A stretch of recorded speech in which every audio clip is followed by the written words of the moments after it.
Maps and reading. Types of maps: political, physical, thematic. Components of map: title, scale, directions, index or legend, conventional signs and symbols. A globe represents a three-dimensional model of the Earth. You will recall it. It is useful in understanding how the Earth rotates on its axis. It also provides the most realistic view of the Earth. Why a globe is not always the best tool to study places? Why it is so? Why is this so? Because on a globe it is not possible to show detail of a smaller area, for example a village. Detailed information about landforms, climatic conditions, transport systems, various and other aspects related to land and its ancillation cannot be provided. To show detail of all the continent, oceans, it could have been very large, which could make it bulky and difficult to handle. All these needs, on the other hand, are fulfilled by maps. A map represents the Earth's surface or a part of it drawn on a flat surface. It is a scale. It is a useful tool to almost everyone and especially to geographers. A book of a map, it is called as atlas. Let us outline some uses of map. They are: provide detailed information about the Earth, are used by navigators and flight pilots as a guide to fix their location, are used by town planners to plan and show the layout of the town or city, helps us to understanding our location better. Types of map. There are three main types of map. Political map. These maps show the boundaries of continents, countries, states with their capitals, major towns and cities. Physical map. They are also called as relief map.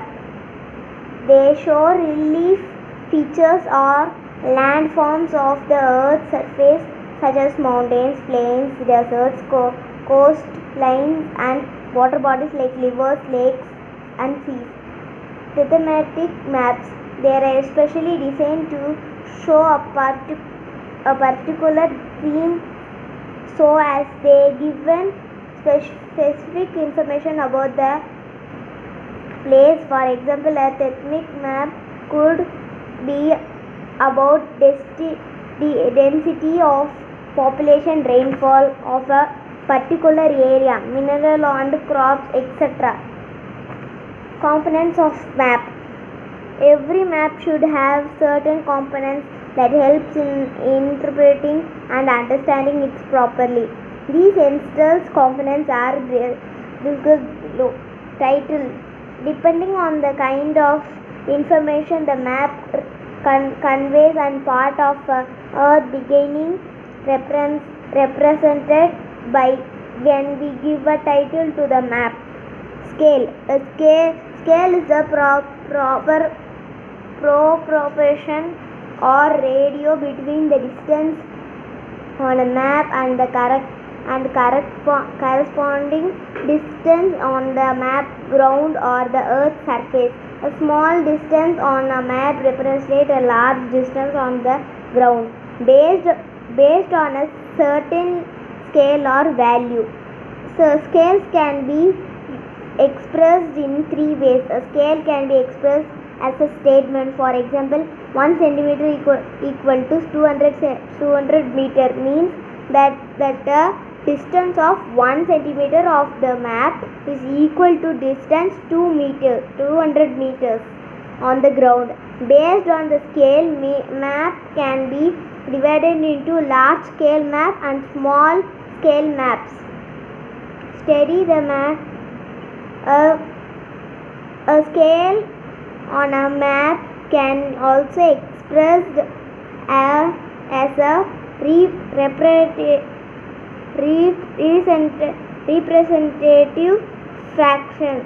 This is a fraction in which the numerator is in distance and the and the denominator represents the corresponding actual distance on the ground.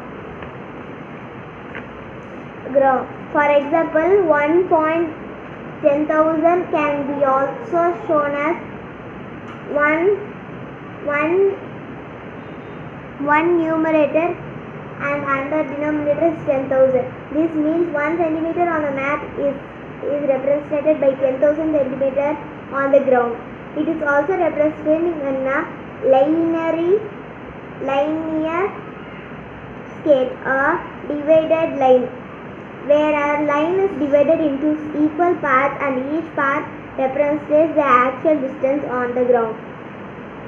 Index.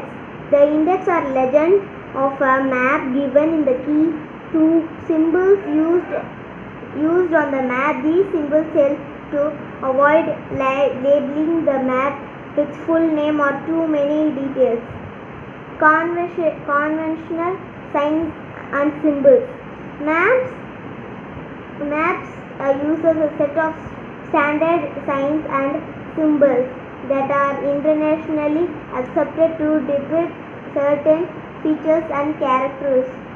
These symbols also ensure that a map is not congested and confusing. With the help of these symbols, it becomes very easy to read and understand a map. Directions.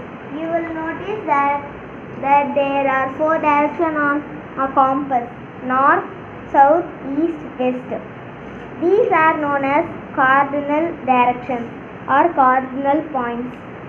The direction between these points, northeast, southeast, southwest, northwest, and are known as the intermediate points. Most maps have a north line. This is an arrow or a line with N written on the top of a map. The directions of places is always taken by the help of the north line. The north line helps us to determine the 3 or other main directions on the map. Sketches and plans. Sketches and plans are various other methods used for depicting our surroundings. Each one has its advantages. Sketches can be drawn quickly to a given rough idea of a layout of a certain area or to show the route and location of places as they rough approximating. They are not drawn in to scale. If you, for example, invite a friend to your house, you may have drawn a sketch of the route he or she has followed from her or his home to yours. Plans tells us how a given area appears if it looks looked at from above. Unlike a sketch, a plan is drawn to a scale. Therefore, it helps to know the actual distance and directions of various places, objects including in the plan. These are accurate drawings that are shown more detail for a smaller area. Architects and town planners use plans in their work. Thank you.